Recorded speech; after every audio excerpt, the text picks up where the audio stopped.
At the National Historic Site, we began about 20 years ago with an innocent question. We thought we would try to detect the archaeological remains of the old Acadian parish church.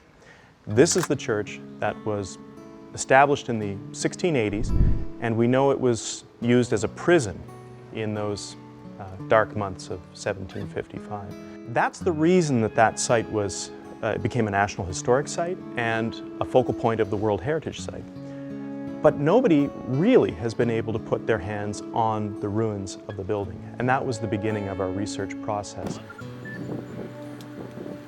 And the other thing we have done with this is we've laid it down on the plan shots. And what we discovered was that it's not an easy question to answer. What sounds like an easy question at the beginning and an easy process turns out to be very difficult.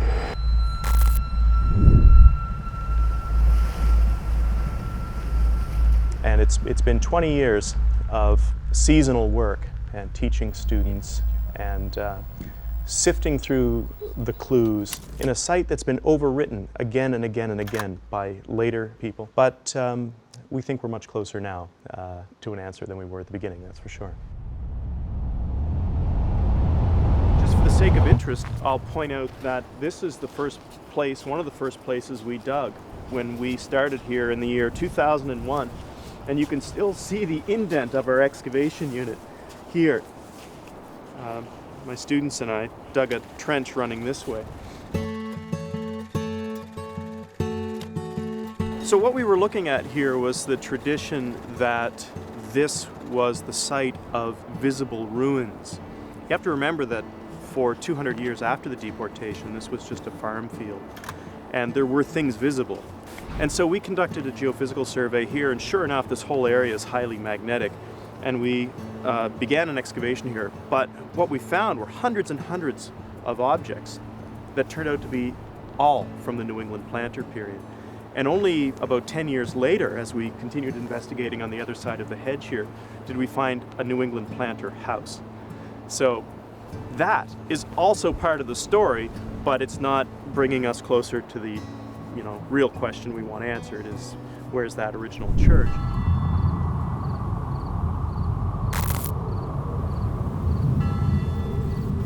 The Acadian presence is really everywhere. The first place we see it is when we, speak to the Acadians themselves, who after all are still here. Their language, a kind of survival of that great heritage. Tangibly, in the landscape, the clues are everywhere. We don't tend to notice. It includes things like, the dykelands themselves. Most of us don't think about the dykelands when we drive around, as we often do, separate from the world outside. But that in itself is a monument to that world. And then drawing closer, before we even think about traditional archaeological sites, there are the dozens of plant species that the Acadians brought.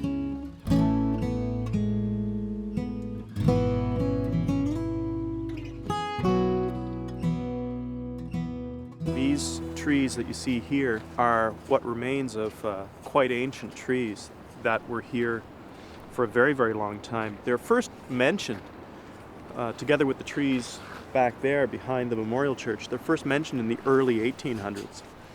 And they're called Old French willows. And they're an incredibly long-lived tree, and they're a very resilient tree, and what they tend to do is they tend to collapse and then re-root. And that's been happening here. You can see that the original cores of the trees have broken apart and they're starting to sort of propagate up again.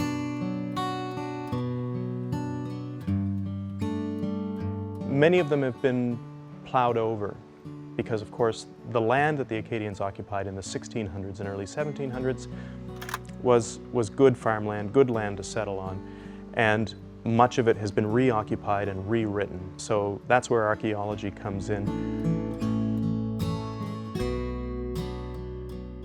The sites have been reworked, plowed over. Originally many of them were burned, but the pieces are still there. So if we know how to look, we can first find the pieces and then we can reassemble them and create a story of that site.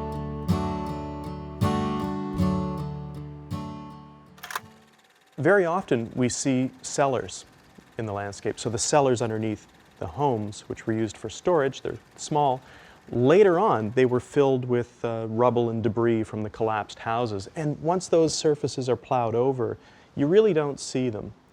But you can see them archaeologically, and those places are where we find great concentrations of the broken pieces of old Acadie.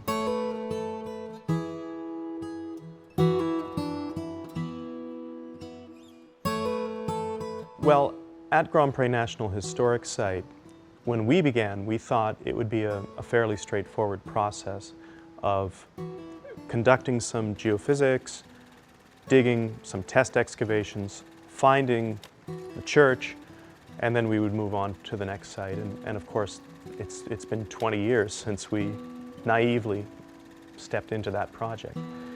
And what we found was that the site was actually far more complex than we guessed it would be. We've found a very ancient ancestral Mi'kmaq site on the property. We've found material culture from the New England planter people from Connecticut who came later in the 1760s and remained through the 1800s and beyond. At least one of their houses is built right next to the memorial church, forgotten, but it was there.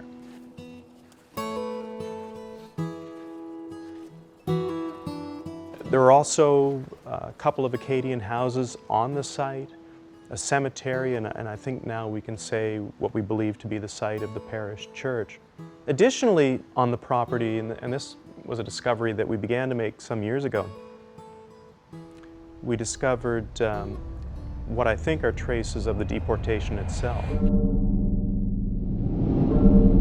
Particularly, we discovered munitions, so musket balls and gun parts that appear to relate to the New England military occupation of 1755.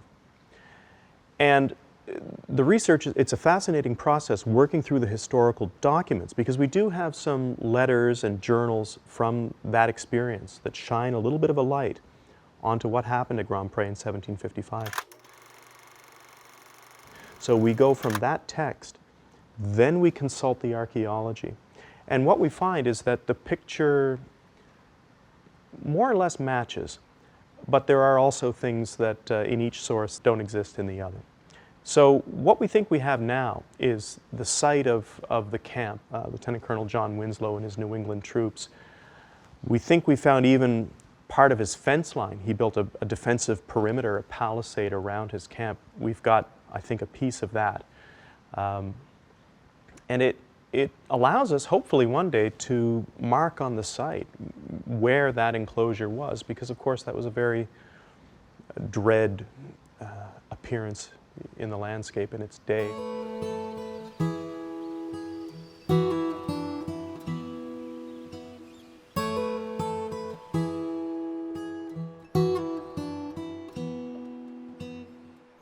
In terms of the high-tech equipment that we use, we've been using magnetic scanning for a very long time. Most people are not aware that archaeological sites are more magnetic than the landscape around them. Human activity enhances soil magnetism in a number of ways. So even if you're looking at an open field and you don't see any evidence of past activity, there could have been a whole village in that field. If we walk back and forth very carefully with this magnetic sensing equipment, you will see the zones where humans have settled in the past. Not only Acadian houses, for example, the cellars, the walls, the fence lines we can sometimes see. Compounds where animals were kept will enhance soil magnetism. Burning enhances soil magnetism. So the fact that so many Acadian villages were burned, of course a tragedy in the time, has created an archaeological landscape that is more visible than it would be otherwise. And we've tested several of these and been able to find not only stone artifacts, tools and tool-making residues, but also radiocarbon that we've been able to date to 600 years ago, 700 years ago. Radar is another one. Radar is a technology that we're familiar with from a number of other civilian applications. In archaeology, we often use it to map cemeteries, because even though human remains often will degrade and no longer be present, and coffins also, if there even were coffins, will degrade, the cuts made into the soil alter the geophysical properties of the soil. So the radar wave traveling through the soil column will reflect and bounce off of the grave shaft in different ways. And at Grand-Pré National Historic Site, we've actually mapped the old cemetery there. And even though our work is preliminary, we've mapped, I think, 289 individual graves in the cemetery for the first time using that technology.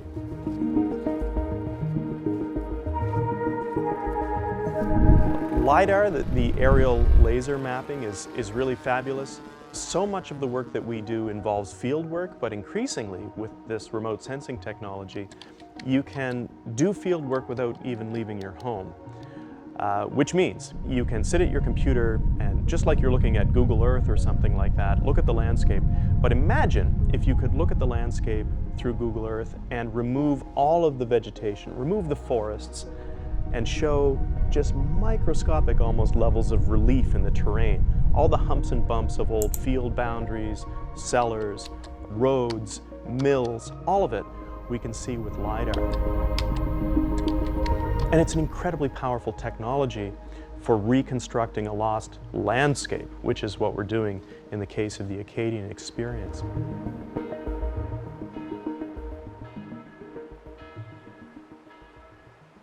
Grand-Pré in the early colonial period was a collection of many small hamlets. And within those hamlets, those little miniature villages, there were many houses and barns and stables and outbuildings of all description. Lots of animals, a very busy, kind of buzzy sort of place. And once that environment is removed, destroyed, burned, rewritten by later settlement, much of it is forgotten. And this is a rare example that we're standing on of an old house site. And it doesn't look like much, but it is actually very important. And there are diagnostic features. There are things we can see here that we see as part of the Acadian house pattern. On this end, there's a mound. And this mound is very subtle, but it's real. You can walk on it, tell that we're standing up on a top of something, little hill. This is probably the collapsed chimney and hearth and oven of the house. And I can tell that also because it's a normal pattern, but also because we've conducted magnetic surveys here. And this is highly magnetic, this whole area. So it's been subject to a lot of heat. And then as we move this way, the building actually goes down, and there's a slight depression in the ground here. And it's even lower than parts of the surrounding soil. So especially right here, when I stand here, I can feel I'm in a little depression. This is the cellar of the house, and it's been subsiding ever since material has been thrown in after the house was destroyed. And if you look around, you will see in places, I just saw one over here, that was put there by the builders who knows when. It could have been as early as the 1680s. Still there, still on the surface practically. We've mapped this site geophysically and we can see it. We don't know who lived here, but it's an Acadian style home. It is exactly the carbon copy of a house type that we see in Western France in this period, brought here as part of that settlement. So this site is so close to John Winslow's camp and so close to the church that people are, and this site I should say, witnessed a kind of double tragedy, you might say, because its inhabitants were deported, but there weren't enough boats to carry all of the residents of the broader landscape. So people from the neighboring parish, Canard, were brought here, and they lived here through the late fall and early winter of 1755 until around Christmas time, when they too were finally deported. So in this very building, almost certainly would have been, in the final days of this community, a family from the neighboring parish sitting here, all of their homes burned, waiting for weeks right here for their turn to be sent away. So it's a pretty remarkable thing to contemplate when you stand at a site like this, that all of that story of the families who lived here and those, dreadful final days as well, are all kind of inscribed on this space. And it's here for us to learn about if we could only open our eyes and see it. This whole property is kind of long, east-west. The elevated part of it is. You'll notice as you look down in this direction to the south, it slopes downward, and as you look to the north, it slopes downward to the marsh as well. It makes sense that any large building like a church would probably be up on this height of land, and it would take advantage of this axis. And that's actually what appears to be the case with the Acadian church. What we think is the ruins of the church, located right over here by this big tree running in that direction. So it operates, or it's aligned east-west as we would expect, not just because of the land, but because churches in that period were often designed that way. And farther on, the site of the cemetery, where we've actually seen some of the graves, both physically with very shallow excavations just to the tops of the graves, but also with ground-penetrating radar, we've mapped the cemetery. The graves are also aligned east-west, so this is a common alignment. The church and the graves respect this alignment.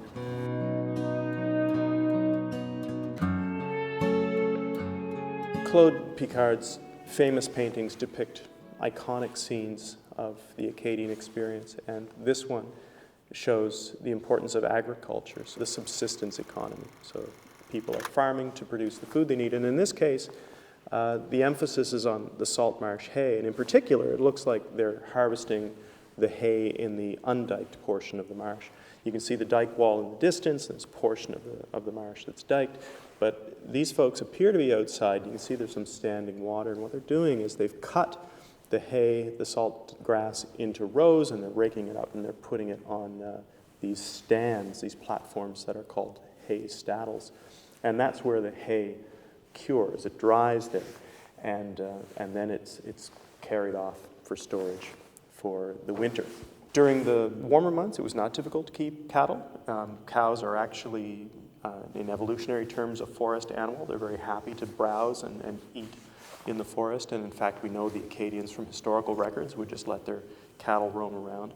But it's in that wintertime when there's snow on the ground, and there was a lot of snow back then, that you really needed fodder to keep your animals over the winter, and that's where this resource came in right here. I think Grand-Pré is important to history for a number of reasons. First, it contains the stories of the families who moved there in the late 1600s, and they built a world, a viable world. You might say it was kind of Canada 1.0, that first attempt to create a Euro-American world. And that included a kind of negotiated settlement with the indigenous people, the Mi'kmaq. The Acadian people and the Mi'kmaq people lived as neighbors. And we could learn a lot in today's Canada by looking back at that relationship. So that's one reason why that area is special, I think, and offers us lessons. Another, of course, is because it was a site of some of the darkest events in our history.